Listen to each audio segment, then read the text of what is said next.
Hello, my friends. Today is August the 22nd, and this is a psychic reading for you if this is your birth date. This is a reading that will cover the whole year to follow, a lens card to look at the year, a challenge you might face this year, an action to take to stay in balance against that challenge, and an outcome or synopsis card. I do psychic readings and healing work, and am available for readings via the internet or out of my home in Albuquerque, and other healing work as well. Give me a call. So this is a set of four card reading. This is approximately 6 to 10 minutes. Bear with it. Even if it isn't your birthday, there might be something here that speaks to you. So this is the lens card for the year, the ocean.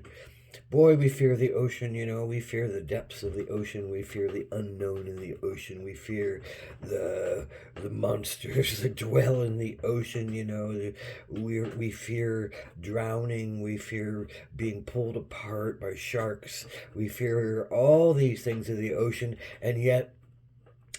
um, and yet there's a peacefulness to it. There's a draw to it. There's a want to be there in near the ocean or on the ocean, and so it's a sense of the ocean can give you a tsunami, or it can give you the most blissful, peaceful calm that you could ever imagine. And that's really what your emotions are about.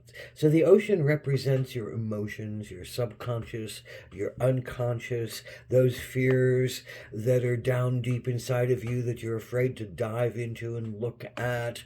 But yet we want this peaceful energy within ourselves and outside of ourselves with others. But we can see how, waves of energies get built up into tsunamis that crash, and how earthquakes and volcanoes can disrupt water flows and make ripples that are harsh, and yet we crave that kind of sense of peace. But we're always, as humans, we're always growing and learning, and we can't grow in an always peaceful situation. We need some friction to create our magic and to understand ourselves against, and to find our strengths and our purposes. So the ocean represents a very big energy this year that speaks about, are you willing to dive into the reasons why your ocean gets choppy? Are you willing to dive deep into the old fears that sit at the bottom of your being and color your existence and your conceptions and your predictions about where things are going? Are you willing to dive and do some healing work within yourself and face some of these possibly biggest challenges you've ever faced? The tsunamis and the volcanoes. Those are scary critters, but they're fascinating at the same time. Exhilarations of energy.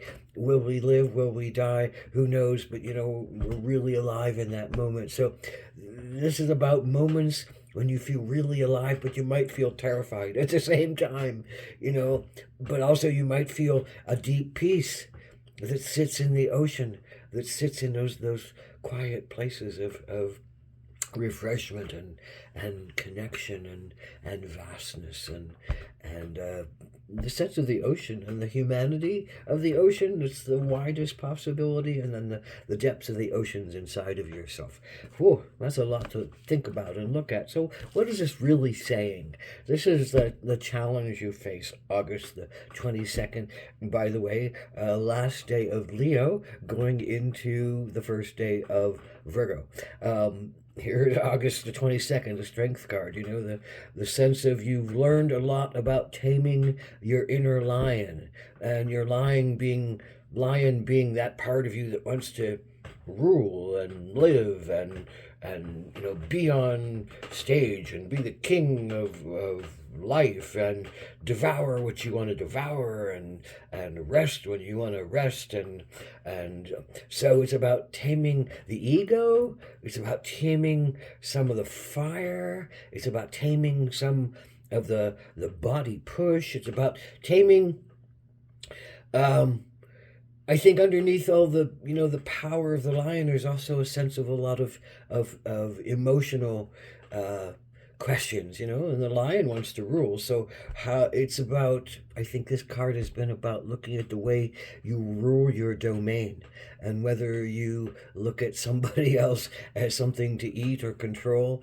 or to be eaten by or controlled by. And so there's always, there's a sense of learning how to find your balance and not give over to your fears of being diminished by someone else, but also looking at yourself with a place of understanding that, well, you don't want to be a tyrant to somebody else. So this is all about the tyranny inside of yourself, and whether you've gotten a control over some of your obsessions and your addictions and your fears and your issues of power and your issues of push and drive, and you've brought it into a place of the heart.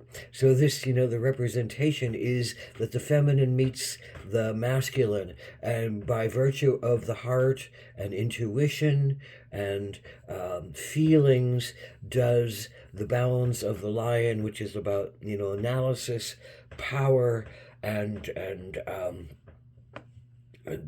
ruling, in essence. So this is about taming some of your own internal fires. But that's your challenge, is I think you've done a lot, but now there's a sense of, are you going to fear that you might not be strong enough to go into this next thing that it might be happening for you now, or is going to pop up at some point, about facing your own internal pains? And will you act out again like the lion, trying to be forceful and rule it, or will you cower like the lamb and not give it any kind of power and ability to stand up for yourself and set good boundaries?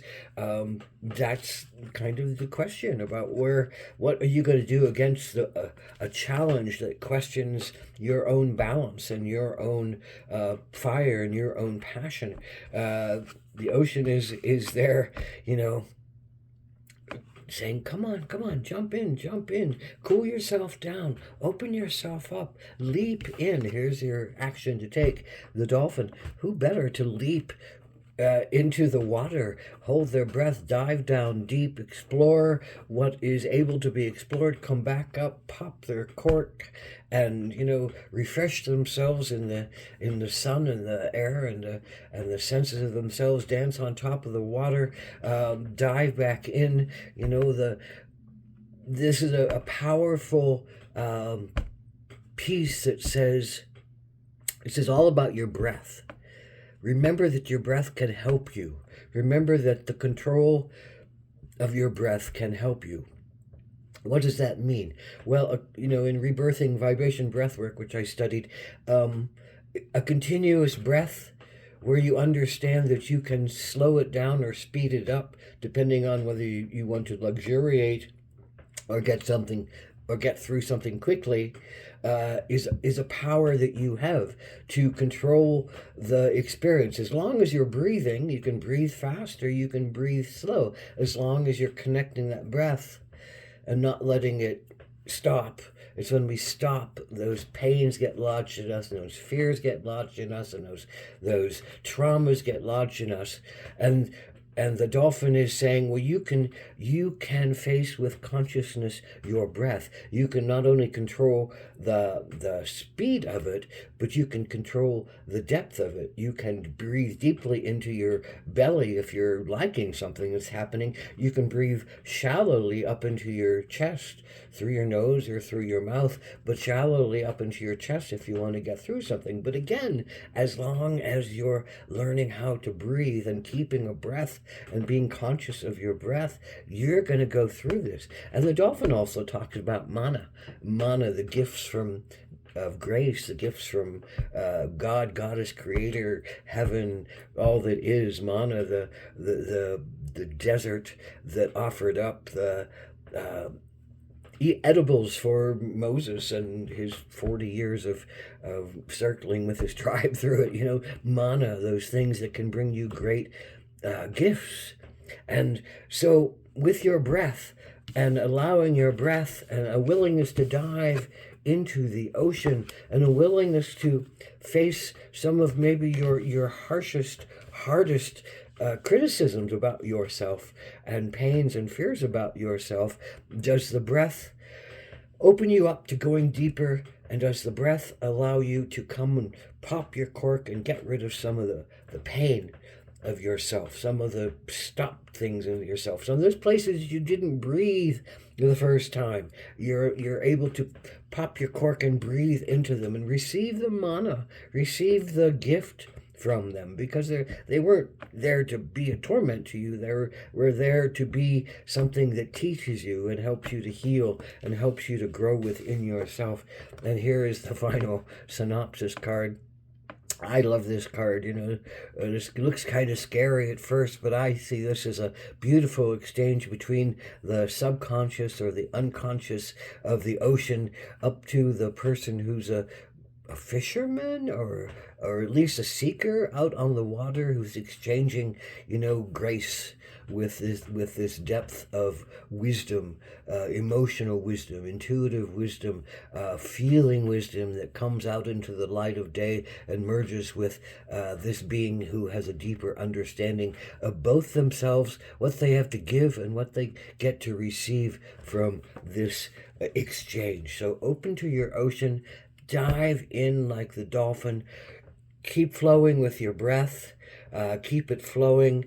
Tamp down some of the fears that might, are controlling you to run amok and, be full of yourself or be dead to yourself, and catch some grace. Catch some grace from the beautiful ocean this year. Aho.